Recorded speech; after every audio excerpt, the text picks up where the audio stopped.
All right, welcome everybody around the world. Welcome to all my subscribers. Let me just tilt this up a little bit. All right. Okay, so here we go. I haven't done end days related video for quite some time now, weeks, maybe months or so. So I'm just doing another update. I feel it's needed. So not much has changed if you're familiar with my prior most recent videos on the end days topic. Not much has changed, but I have a nice little list here with some of the dates and all that to read out. Just broke it down nice and logically for everybody. So basically, what we're looking at is and let me just get this out of the way now. The new edition, the revised new edition of my End Days book here, will hopefully be published in the summertime. I will keep everybody posted, so maybe within a month or 2 months at the most. But anyways, so long story short, we're looking at 2025. This is the current year. 2026, 2027 as being the highest possible, the most likely candidates for when the arrival of the actual end days events will occur. So, as I've said many times before, and I cover extensively in my end days book, one of the primary, but not the only, one of the primary scriptural prophecies that pave the way for this understanding is from the book of Daniel. It's tied to the Dome of the Rock being the abomination on the Temple Mount. So why am I saying it could be 25, 26, or 27? Well, the Dome of the Rock it started being built in 688. Some sources say as early as 685.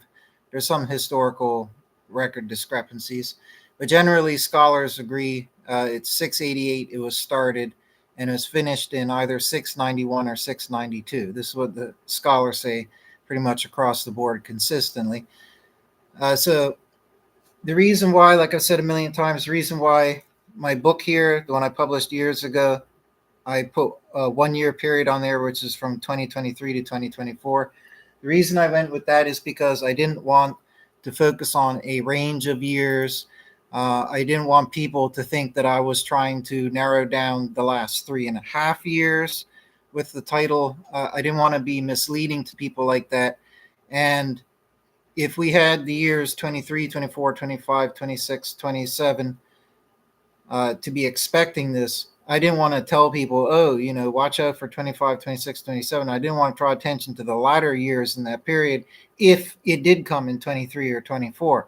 So I went with the primary of that time span, focused on that for my teachings the last 8, 9 years or whatever it is on YouTube, and for the title of my book and the emphasis of the book. But I do have a chapter in this book where I talk about if nothing happens in 23 or 24, it's probably because of the following reasons. And once again, that's what I'm here to talk about today. So since 23 and 24 went by, and the end of days didn't arrive, the reason why I'm saying it's probably going to be 25, 26, or 27 is based on, not entirely, but primarily, is based on the dating of the Dome of the Rock. So here's the little maths breakdown. So the Dome of the Rock being built in 688, if we add on the maths from Daniel's prophecy, the initial 1,260 years will take you to 1948. 1948, of course, was the year of the rebirth of Israel. And the final 75 years, which takes you to the 1335th year that Daniel spoke of, well, which God spoke of to Daniel, that would take you to 2023. So this was the first contender year out of that period of time that I mentioned earlier. Now, I've said many times before, but we have to allow for something I call year flux, because an event may have taken place in a given year, but within that year, it may have taken place at the start of the year or the end of the year, and it could have been separated by a period of 12 months, which is 1 year.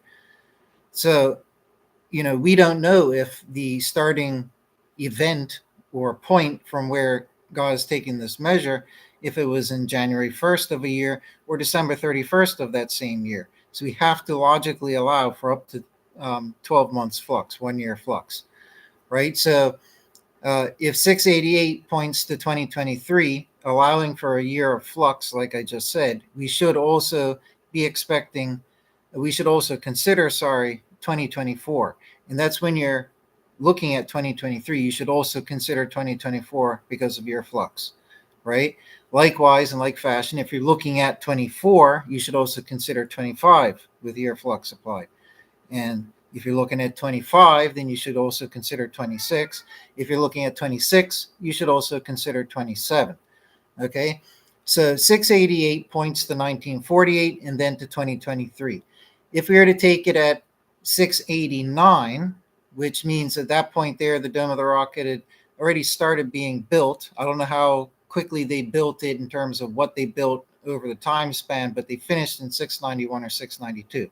So at 689, I don't know what had been laid down. I don't think those things really matter. But in 689, that would point us to 1949, which would then point us to 2024.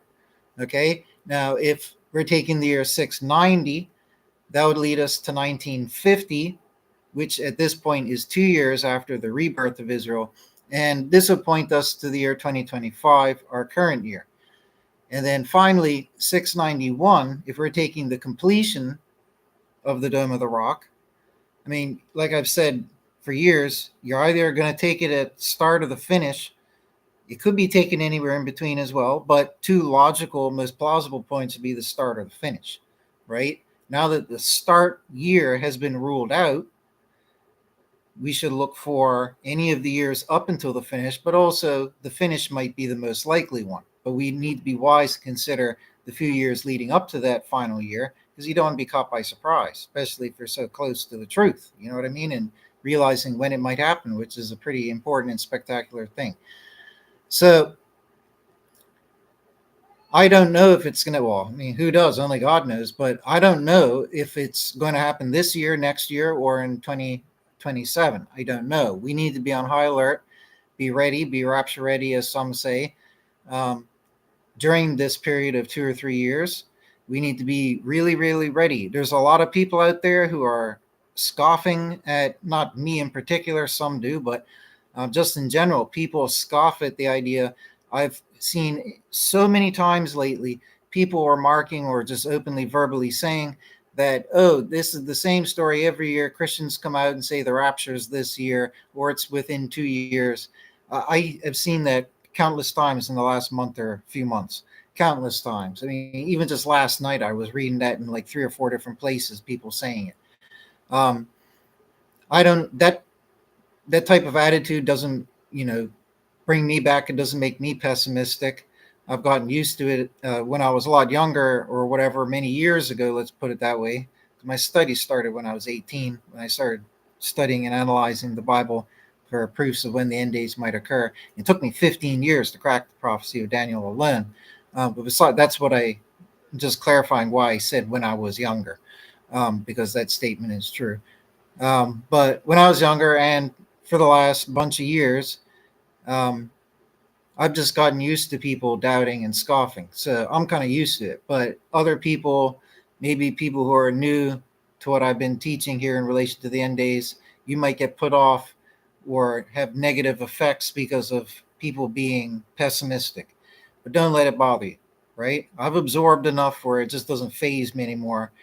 And at this point here, I just look at it like, well, if Jesus does return in these few years, then they're all going to be caught by surprise and in a bad situation, whereas we won't, right? And if it doesn't happen in the next few years, we're not at a loss. I mean, who cares if they're the ones being negative, saying, "Oh, you are waiting for nothing. Oh, you're wrong. When will you just learn that you guys are just wrong and ignorant?"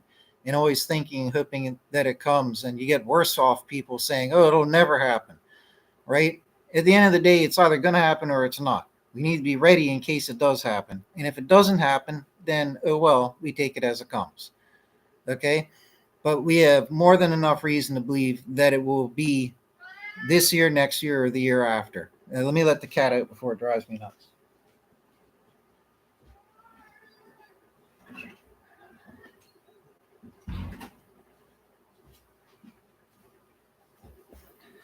Sorry. Let me just check the time real quick. So we're currently in 2025, which would point to 690 as the starting year. Now, what am I personally leaning towards being the most likely? Well, if I had to pick, I try not to pick a specific one because it could happen in any of these coming years. But probably, I would say 2026 is the biggest contender because of a few very important reasons. Number one, like I cover in my book on the chapter where I get into the Gethsemane story, and I show nobody else has ever realized this or pointed it out or taught it.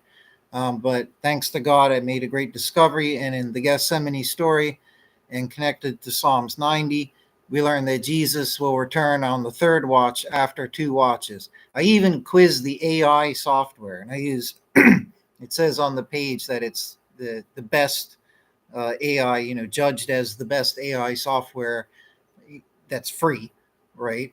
That's available around the world. So it's not just some no-name AI software. But this AI software even confirmed that when I input the data and the information and what verses to refer to and all this and that there, I basically asked it, is this, reasonable or credible to gather this understanding from that passage? And it even agreed that yes, it is quite likely that that passage is indicating in essence, when Jesus would return after 2,000 years, i.e., 2026.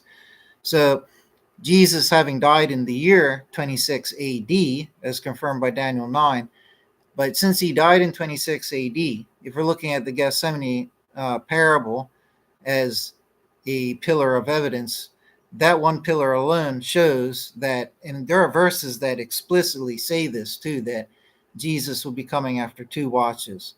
There's two verses like that in two different places in the New Testament. Then you have the prophecy of Hosea, where it talks about after 2 days he will heal us. Even in Judaism, they hold this as being after 2,000 years they will be healed. The people will be healed. But looking at the Gethsemane parable as a pillar of proof just by itself, it's a very strong pillar that very, very strongly shows that the scripture has directly told us that after 2,000 years, we should expect the arrival of Jesus. And if he died in 26, that means the arrival would be in 2026, right? That's 2,000 years later. But like I said, if it was at the end of 26, then it would be at the end of 2026. If it was at the start of 26, then it would be at the start of 2026. You have to allow for up to 12 months flux in that regard. But sorry, if it was at the end of the year 26, it could be pushed over into the year 27. Sorry, that's what I should have said. We should allow for up to 12 months of fluctuation, like I said.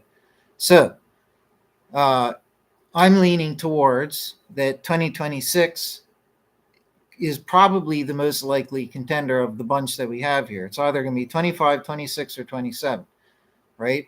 I'm figuring it's probably going to be 26 with year flux applied, therefore 27. This is because it's going from the completion year for the Dome of the Rock, 691. That makes logical sense. The start or the end would be the most logical choices. In between isn't ruled out. You can fairly say in between, but it's just the start or the finished is the one that jumps out most to you. The most I can't say plausible because that's not even fair. But 691 being the completion date, going to 2026, that complies with the death year of Jesus with 26 and the Gethsemane parable. So that right there is a nice little triangulation, so call it, if you call it that. So for that reason right there alone, I think it's a pretty good contender. The prophecy of Daniel doesn't fix it so finely as the Gethsemane parable does. Even though the prophecy of Daniel adds the most complexity and layers of data and information and variables for the overall prophecies and everything, it's very important and big in terms of that. Don't get me wrong, but the Gethsemane parable, because of its constituent parts, is more precise in identifying the start year, whereas the prophecy of Daniel isn't. The prophecy of Daniel does not hyper specify um, because it doesn't name the Dome of the Rock. It just says the abomination. That's for the people to solve, like a variable.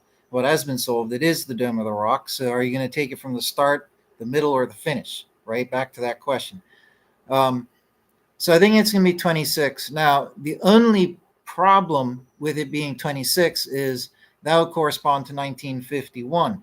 Whereas if it were 2023, that would have been the best contender because that fits us perfectly with the maths in the historical events. 688 being the start of the Dome of the Rock, 1948 being the rebirth of Israel, and that would subsequently lead to 2023.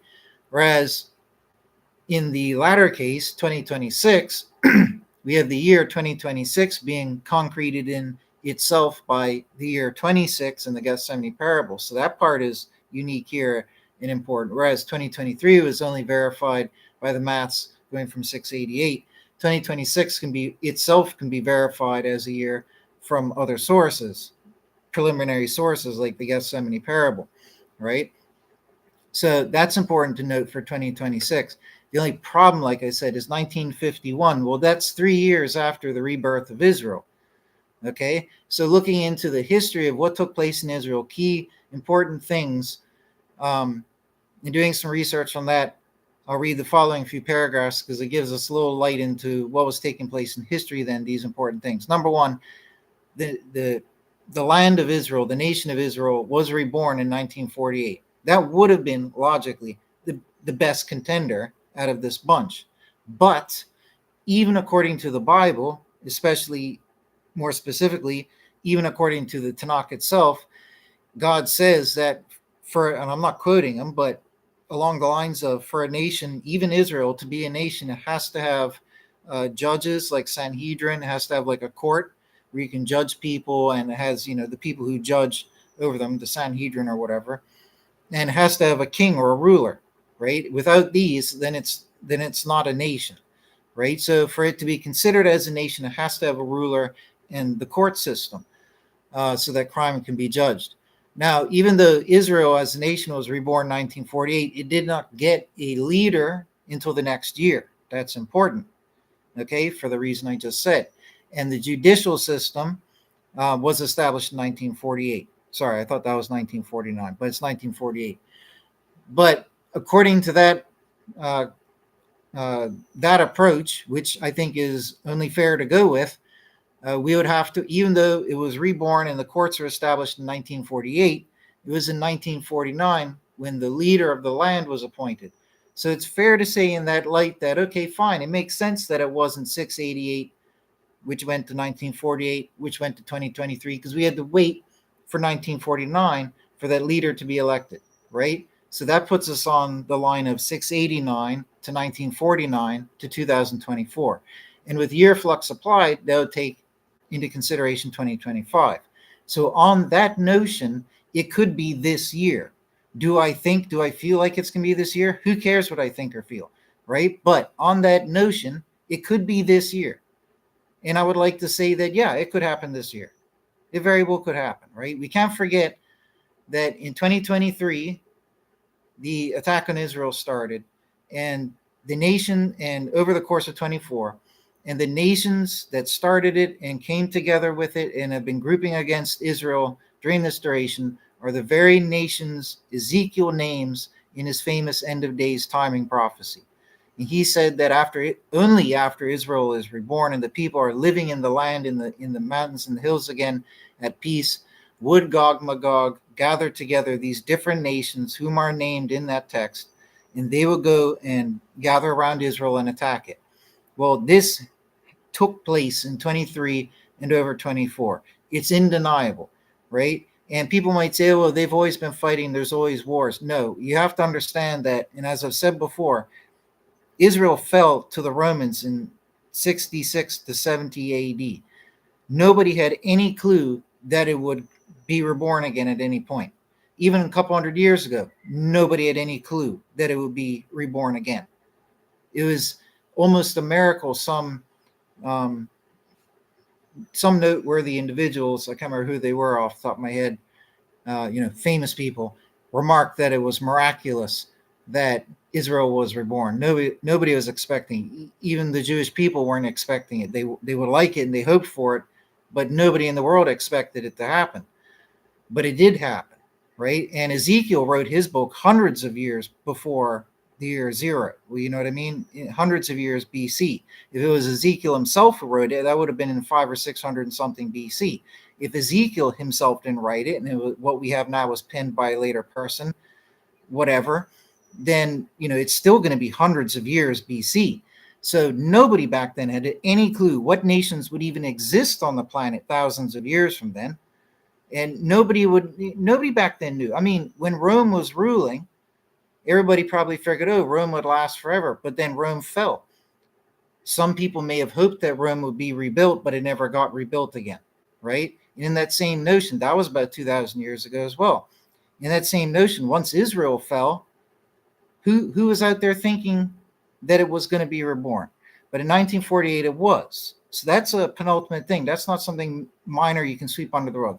That's an important aspect. The people had started to gather back there as of 1948. The ingathering started again. People flocked over to Israel, the Jewish people, and even righteous Gentiles flocking over to Israel, Christians and everybody, right? Flocking over to Israel to go live there again. So the people of God had returned there, and they were, to each their own, living peacefully. Yes, there's always been conflict, don't get me wrong, but Ezekiel's prophecy is being fulfilled actively as we speak. Okay, so that much is undeniable. And that's pretty interesting when you consider that started in 2023. And one way I've looked at this is, if it took about 3 to 4 years to build the Dome of the Rock from 688 to 691, right, between 3 and 4 years, that's oddly similar to the final 3.5 year period that Revelation specifies to us. There's going to be a period of 3.5 years where disasters and these plagues, which come from the two witnesses, whoever they may be, that the world's going to be going through all this extra, more than normal turmoil. And this is the final 3.5 years. And then at the end of it, Satan's released from the pit. He goes out, slays the two witnesses. They're dead for a few days, like 3 days, I think it is. And then the resurrection occurs. We know the resurrection only occurs when Jesus arrives with the final trumpet.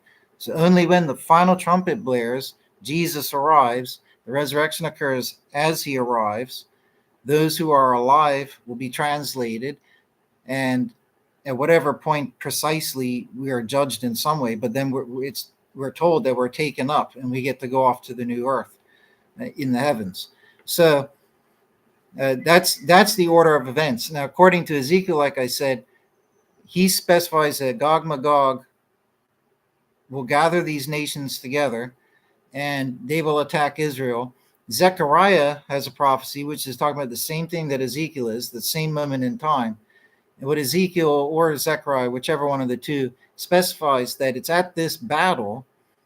It doesn't say how long the battle will be, but it's during this battle the armies will go to attack Jerusalem. And when this occurs, it says that that's the trigger event for the arrival of God and hence Messiah. And they will come and do battle against them and lay waste to them. And I think it's Ezekiel and not Zechariah, but in either case, you're going to have heavenly hail, these great stones or whatever it might be, coming down, flying down to the ground.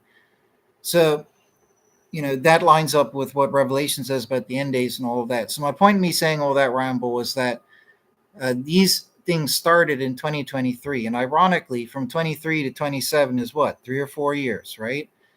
So if the end of days does come in 26 or 27, then in all fairness, the final 3.5 years that we were told about in Revelation 11 would have started in 2023.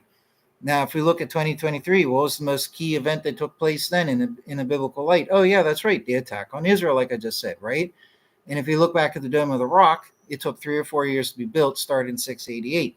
So what I'm getting to is that there could be a parallel between, let's just say, call it 3.5 years with the construction of the Dome of the Rock to the final 3.5 year period. Now, this kind of makes some good sense if you stop and think about it, right? Because the Dome of the Rock, the abomination, by the time it was completed, it represented and embodied and was like the signet stone on the ring of the Empire of Islam ruling over Israel, right? Like that was the gemstone, the signet on that ring of their empire over Israel. It stood for a lot. It stood for abomination, right? Defiance of the Holy Scripture and all sorts. The opposition against the Jews and the Christians and everything else, right? It stood for a lot. That's why it's an abomination, amongst other reasons. So that abomination, that 3.5 years, let's call it 3.5 years, like I said before, there is a noticeable parallel between that and the final 3.5 years.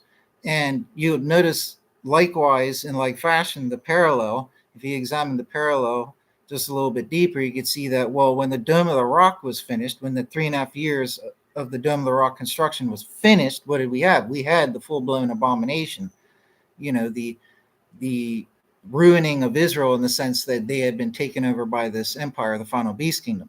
And if you compare that in parallel to the end of days' final 3.5 years, at the end of those final 3.5 years, you got Satan being released and the world's going to be judged and destroyed, right? So we do have these parallels, these similarities. It's quite interesting if you ask me. But nonetheless, my chickens keep crowing and it's just really distracting me. Sorry. They've been crowing for minutes nonstop. So let's just read some of these notes here. The first leader of Israel was David Ben-Gurion, who served as the prime minister of Israel from 1948 to 1953, and again from 55 to 63. The head of state in Israel is the president, who is elected by the Knesset, Israel's parliament, for a 7-year term. The first president of Israel was Chaim Weizmann, who served from 1949 to 1952. The Israeli judicial system was established in accordance with the country's basic laws and the Law and the Administration Ordinance of 1948. The Supreme Court of Israel was established in 1948, and it serves as the highest court in the land. The judges of the Supreme Court are appointed by the president upon recommendation of a special committee known as the Judicial Selection Committee. On May 14, 1948, Israel declared independence. 1948, the Law and Administration Ordinance is enacted, establishing the framework for the Israeli government and judiciary. In 1949, the first Knesset is elected, and Chaim Weizmann, as just mentioned, is elected as first president of Israel. The state of Israel was appointed with a parliamentary system as a president as head of state and a prime minister as head of government, along with an independent judiciary, with the Supreme Court being the highest court as of 1948 CE. So that's just so I can get that out of the way. That's what I mentioned earlier. So one reason it could be this year, 25, would be based on the following reasoning. Would be 1949 being tied to when Israel, at that point there in 1949, Israel had been reborn, the courts have been established, and they got the leader. So that's a good reason, because it's got the 3 required things for Israel to overall officially be reborn as a nation to God. 1949, therefore, is a very plausible contender. That stands out. 1949 correlates to 2024, which is gone now, but applying your flux, like I said, it could be in 2025. So that's a possibility, right? And what I feel like, I don't really feel like it's going to happen this year, but who cares what I think and feel, because I could be dead wrong, right? But it could happen this year based on that approach, right? Which is perfectly plausible. Perfectly plausible. But that doesn't connect over to 2026. However, I know this gets super complicated, but it's entirely just being precise and all of that there. Jesus died in 26 based on the maths. The scholars agree, even the AI agrees, for heaven's sake, that Artaxerxes' decree in 457 BC is the one that Daniel 9 talks about. The maths, the basic arithmetic, 483 years later, shows you that Messiah was cut off. Jesus died in 26 AD. But just as we should always apply year flux, we should apply year flux on those dates as well. And none of us could sit here and shake a fist at the sky and say, oh, he definitely died 26, because he may have died at the end of 25.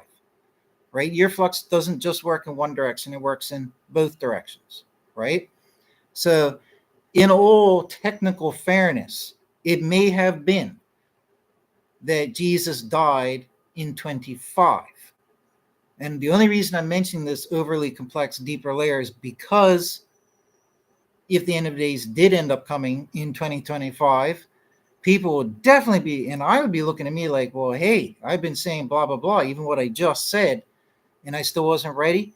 So there is a fair, there's a good reason, a standout reason that it's 25, that it could be 25 because the 1949 thing, like I said, and it's not that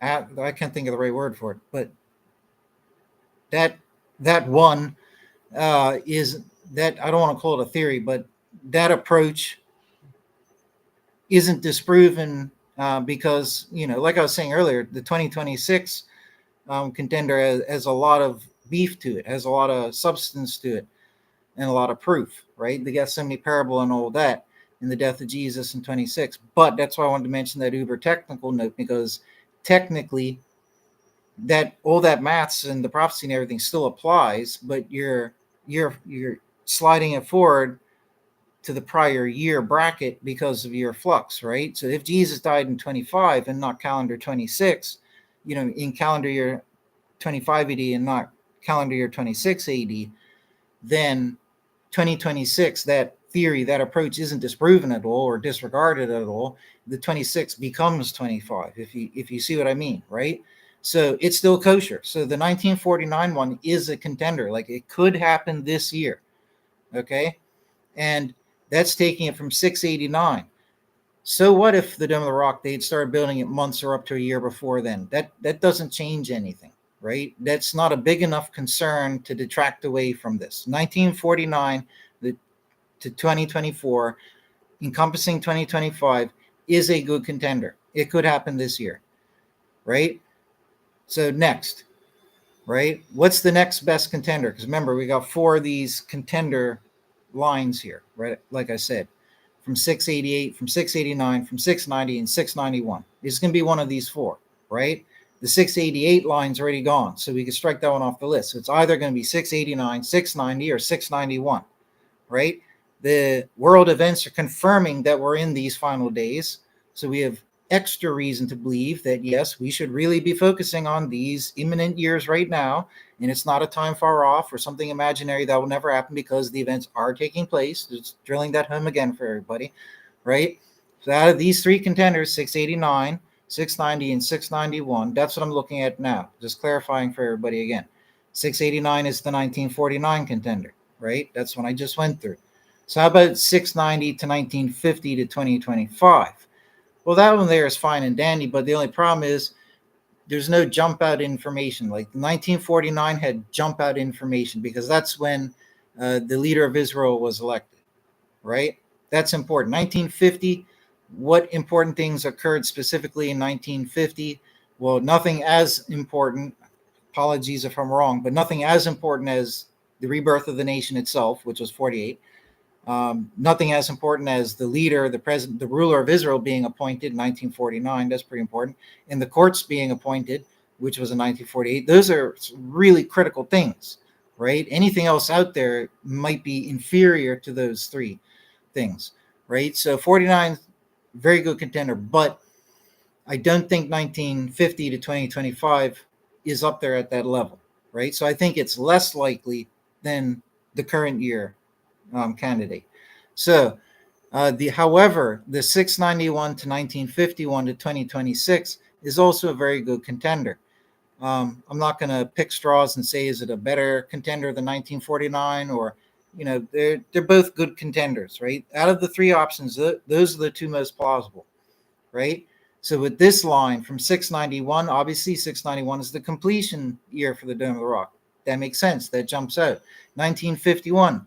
This one doesn't jump out. Just like with 1950, there's nothing that really jumps out there. The significant things occurred in 48 and 49, right?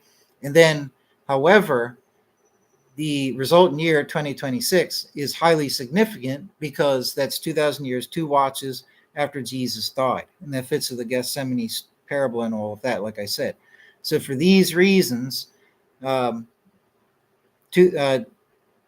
689 line and the 691 line are the 2 best contenders. Like I said, I don't want to pick straws and say which one's the most likely, right? It's just hard to say. There isn't one that really jumps out compared to the other. They both seem to be roughly equivalent in terms of magnitude of significance of proof. Um, but with the 689 date, like I said, 2024 is already passed. So this is already stuck in the year flux period. And we're halfway through that now. So we only got 6 more months left. And then we could rule out the 689 line, right? And if that happens and nothing occurs in 6 months, so by the end of this year and give it a few days into the next year, if nothing has happened, then we could strike that one off the list, right? And we'd only be left with 2 contenders, the 690 line and the 691 line. In that instance, the 691 line would be the one that jumps out the most as the most obvious. But in applying deeper wisdom, we should consider both years in that case, to the which would be the 690 line and the 691 line, because of the aforementioned reason. Like I said, if we apply year flux to the year of Jesus' death, he may have died at the end of 25, right? Which again, instead of the 691 line ending in 26, they'll pull it forward to 2025 in light of the Gethsemane parable. So, long story short, instead of I have pushed my brain to where all my fuses are fried trying to figure out as much as I can about this. I don't think it's worth frying your brain cells trying to delve deeper. Maybe God has made it like this so no one particular year is really singled out as the best contender. Because right now, all I can say is, using all my wisdom, is that we should just be on high alert for all of these years, right? These final 3 or 4 years, 4 years, as I've put it here. 23 23 and 24 have been ruled out. We've only got 25 and 26 left, right? 27, including year flux. So we still got up to 2.5 more physical years left to go, because we're halfway through 25. Or it could be any day this year. And to be wise, we need to be on high alert during that whole period, instead of focusing on one and this and that there. And I'll just say it again. The only reason I focused on the starting year of this time span, which is 23, I explained why at the start, right? So I just think everybody needs to be on high alert, because even I have been not passive. I don't know the right word for it, but I've gotten lazy in my approach to all of this. I've been teaching it for so long, like 8 or 9 years on YouTube. I got tired of repeating myself like a broken record. Very few people listen or believe. Very few people have got the book, heard my teachings or whatever. And my fuses have been blown over this. And, they're hyper activated all those 8 or 9 years I was teaching, and the lack of reception overall, just everything just made it fizzle out, right? Nothing happening in 23 and then 24 as well didn't help, but doesn't disprove anything.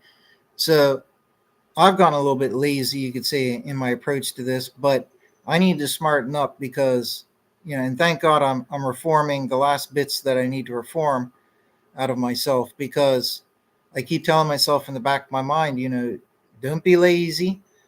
In terms of your reformation, don't be lazy, because what if it does come tomorrow? I've always told myself this, that I of all people, because I'm like one of the few, if only, person out there who's been warning about 23 in this period for these valid biblical reasons, and I of all people in that respect should be the one getting the most ready, and I haven't been, right? I have been making changes with myself, don't get me wrong, but I haven't done it 100%, right? But in the last few weeks or so, I've made great leaps and bounds in certain regards, because in the back of my mind, like I said, I keep telling myself that, hey, you of all people, what if the end of days comes and you were right? And what's God going to say? Just stand in front of you, shake your head and say, man, of all people, you should have gotten ready, and you're just being lazy and put it off and procrastinated. And you of all people shouldn't have been doing that. You know what I mean? If you're somebody who has no foggy idea when it's going to happen, and it happens and you weren't ready, they might get more leeway than I would, because I have known when it's going to happen and I still didn't fully prepare for it. You see what I mean? So that that fear is always, well, not fear, but you know what I mean. That's always in the back of my mind to try and keep me in shape for all of this. But I think we really do need to just be ready. You got nothing to lose if you're making yourself a better person in preparation for the end days. And if it doesn't happen by the end of 27, who cares, right? You made yourself a better person. You've enriched your life and your outlook on life and your positivity and all of that there. It's going to help you, you know, socially and with your family and with everything else that you do. It's just going to have positive ripples throughout your life, becoming a better person like that. And there's no downside to it. The only downside is that it didn't happen when we thought it would happen. But let's take it as it comes, because we have very good reason to believe that it will be happening in these years. It's not like for the last, 2,000 years or whatever, Christians who every single year you got people out there standing on the roads or standing on YouTube holding up placards saying, oh, the end is coming because there was this full moon or there was an eclipse or blah, blah, blah. And they always have silly reasons that, it's like a little child going to a candy store, putting on a blindfold, just stuffing their hand in the candy boxes at random, just grabbing something. It's like no matter where they put it, they're going to find something that they hold like that candy, right? But that's not the proper and academic way to do things. Just grabbing straws like that and saying, "Oh, this is a reason. I want this to be a reason for the end of days," doesn't make it really good evidence. The really good evidence is the stuff I go through in my book here. These are biblical prophecies and all of that. 99% of what the prophecies say will occur in the future has now already taken place over the last 2,000-year period, right? And as I've said before, the only domino left to tip over has already started tipping over with the attack on Israel. And that final domino is literally the Magog War. And that domino will fully fall over when God and Messiah arrive. So the only thing that we are waiting for at this point, in terms of all the various prophecies, and if I'm not mistaken, there's somewhere between like 15 to 20 or maybe even like 25 different prophecies that pertain to the end of days. I've got videos about this, that have all come true. And the only one left, okay, is when Gog Magog attacked Jerusalem and Israel to the extent where God and Messiah arrive. It's the last thing. They've already started the attack, so that domino is already tipping. That's what I mean. We're so close to the end, and all those other prophecies have been fulfilled. And a number of them, the ones I cover in my book, have maths and maths given in the Bible to identify it. So we have more than enough reason in the world events, like I just said, more than enough reason to think that's going to happen. Even the global disasters are getting worse. Hurricanes, typhoons are more frequent, more powerful, and more numerous at one time.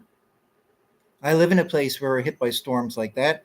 And I know that's a fact because I spent my whole life growing up, but we might only get a storm like once every year, or sometimes even like 5 or 10 years, it feels like. If we did get ones in between the somewhat larger ones, they weren't really much to worry about.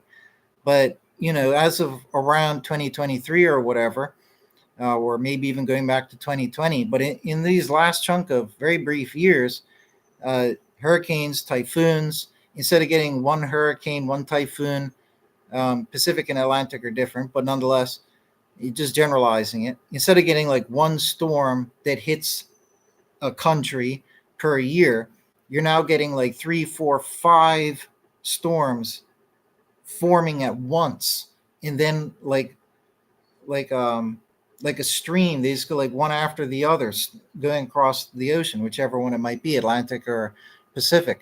And it's just like I said, the frequency, the number of them, and the strength of them. You have more category 4, sometimes even category 5 storms in these last few years, whereas before, category 4 or category 5 was so rare.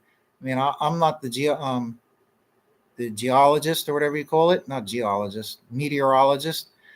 Um, but I do know that very big earthquakes and very big bad hurricanes, they're very rare. They only happen like every a few decades, or maybe even 50 years, maybe even 100 years.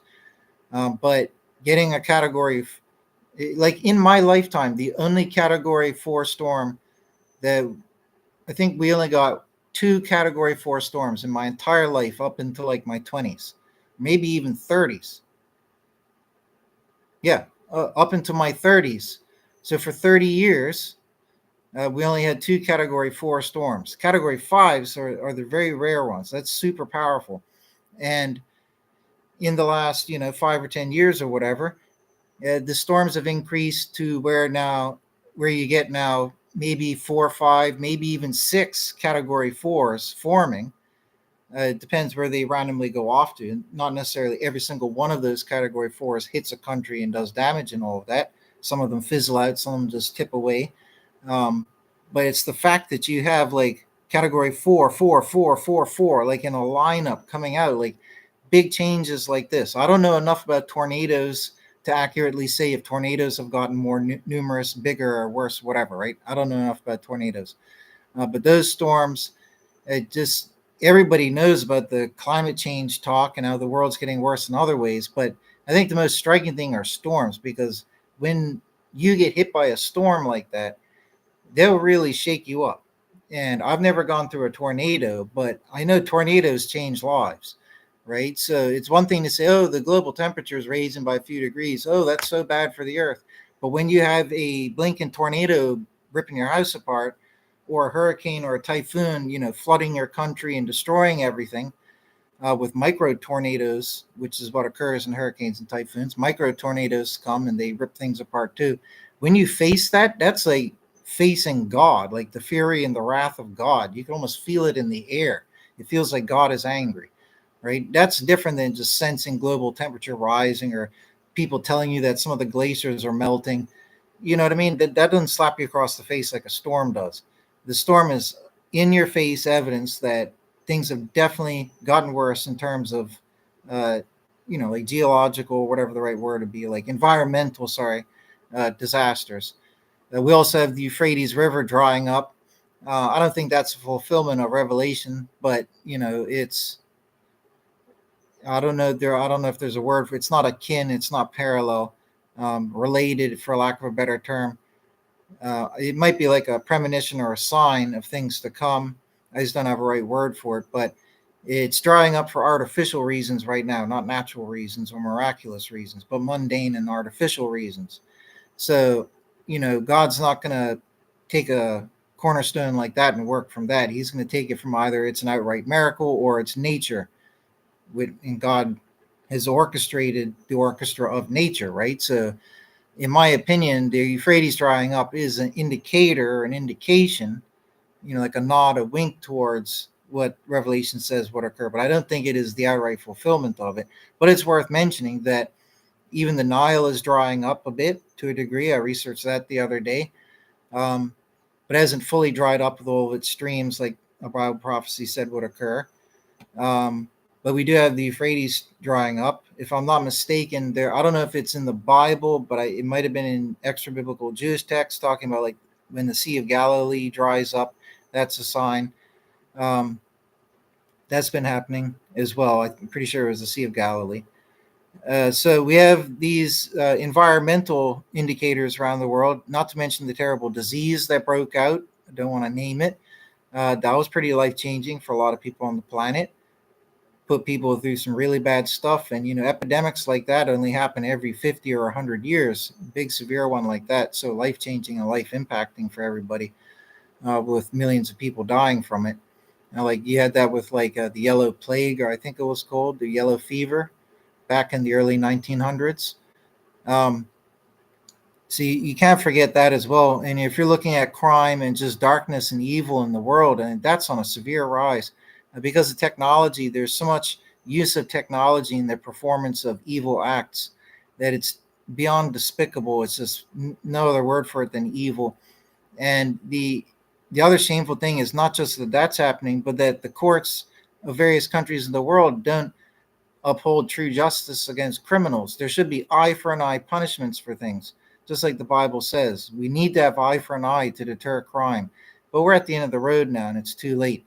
And because we haven't had this eye for an eye law, criminals just, they get away with everything. The criminals who get caught get away with everything because they get pampered and put in a prison and almost treated like heroes. Whereas the victims are the ones who are further victimized, unfortunately, by the system. That's just how it generally works out. If you try to defend yourself and you hit somebody who tried to rob you, you can go to jail. I mean, silly things like this, for example. Whereas, you got a lot of places in America that wouldn't even put criminals in jail. They just bail them and put them back out on the street to reoffend. I mean, there is no true justice against crime.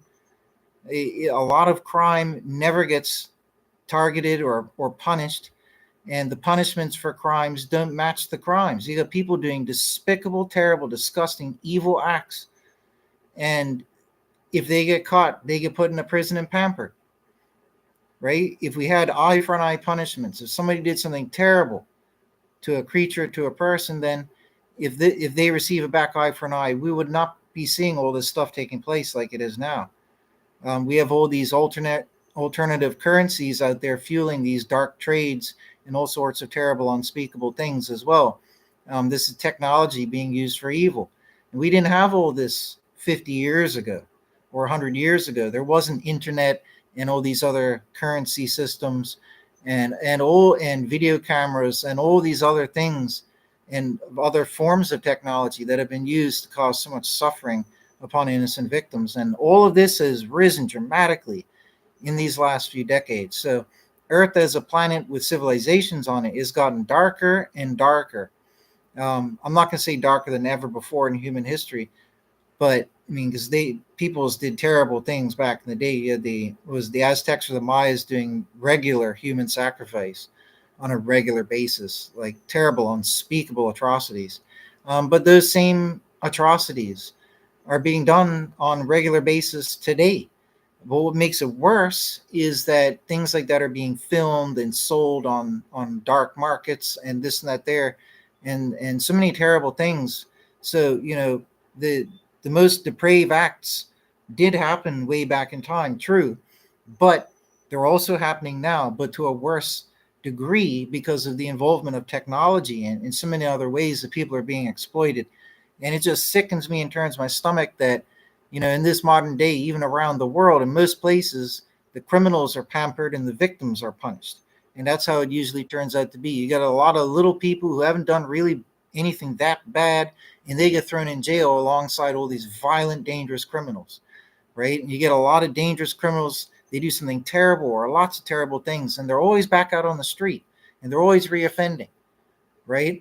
And it's just a crazy world that we live in, and it feels like a world that just doesn't have true justice in it. And based on that notion, the point of that little rant was that the world right now is so supremely dark. Even though you might think a lot of people are nice, most people are nice, sometimes it's the nice looking people who are doing the most terrible things behind closed doors. So don't be too quick to judge people by a nice, happy face or whatever it might be. Um, sometimes, not sometimes, the most evil that's done, the most evil things that are done in the world are not done across the board by gangsters. For example, gangsters might be bad people because they do crime and do this and that there, and maybe they take some lives. Not all of them, but maybe some do, right? But they're prone to violence and involved with different criminal activities. And everybody is quick to view, say, gangsters as an example, as bad people like that. But there's other people who hold normal job positions, who work, take part in society, even have families, but they do terrible things behind closed doors, terrible, unspeakable things, right? So that's what I mean. You can't don't just say, "Oh, look around. Most of the world is good people," because a lot of those good people are some of the worst people. That's my point. And some of the bad people that we regard as bad are nowhere near as bad as the truly wicked people. That's my point. Um, anyways, the world is so dark right now. Like, I learned things in the last few days that I don't even want to repeat to my family, friends, anybody. Um, I learned it online from the news, and it destroyed me inside. The things that are taking place are so unspeakably horrific, disgusting, and evil that it just warps your mind when you hear it. And it enrages me because I want to be able to do something about it as a member of society, but I can't. And all we can do as members of society is sit back and essentially allow these things to happen, because the system and the courts and everything that are in place are evidently not doing a good enough job to control and stop all of this, because it's flourishing right now, all these terrible type of things, without naming specifically what they are. They're flourishing with all these dark markets and everything. And you know, it just it blows my mind that that type of thing operates. So, like if I ran the world, all of that stuff would be stopped, like very very quickly, and anybody participating in things like that would be so traumatically punished for it as a spectacle, mockingly broadcast around the world for the public around the world to see. It would put so much terror and fear into the hearts of everybody that nobody would ever think to do anything bad. And if I ran the planet, anybody who even had thoughts or desires to do something to those levels of bad, even if they haven't acted them out, people who think like that, who have issues like that, even they would be erased. There's not enough mental hospitals to house people like this. People that dangerous don't belong in society. They really, really don't. But the world will never have true punishment. It will never have eye for eye punishment. They'll always just be pampering the criminals and essentially punishing the victims. That's the overall essence at the end of the day. Um, you know, criminals do terrible crimes and they sit in a jail cell. Why are they alive? This is what I don't get. People who take lives get to sit in a jail cell, eat food, and watch TV. They get pampered. Why are they alive? Why are the people paying for them to stay alive? What purpose does it serve? Is because all these court systems, and every country is different. I'm speaking mostly about America here, even though I'm not American. But you know, the people in power have made these decisions to make society operate the way that it is that it has been, and the way it has been operating. We have prisons full of people. You know, America, just as one example, paying millions, if not billions of dollars a year, probably billions, to house and feed all these criminals, to run the electricity and all of this. And I'm more so focusing on the dangerous, hyper violent, evil, sadistic criminals, right? That I'm complaining about here. Why are people spending all this money on that? If you kill, you should be killed, right? Eye for an eye. Even the Bible says that. If you shed the blood of man, by man, your blood will be shed. That's what the world should be operating by. And that would put the fear of God into anybody thinking about doing something bad, right? And if your mind's that polluted, then you need to be taken care of.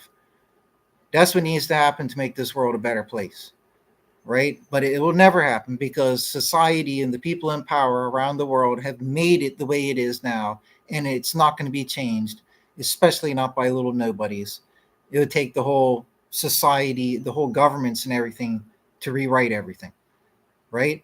And it's just so out of control right now, where even when the members of public know the terrible things that are happening, but they're powerless to make it stop.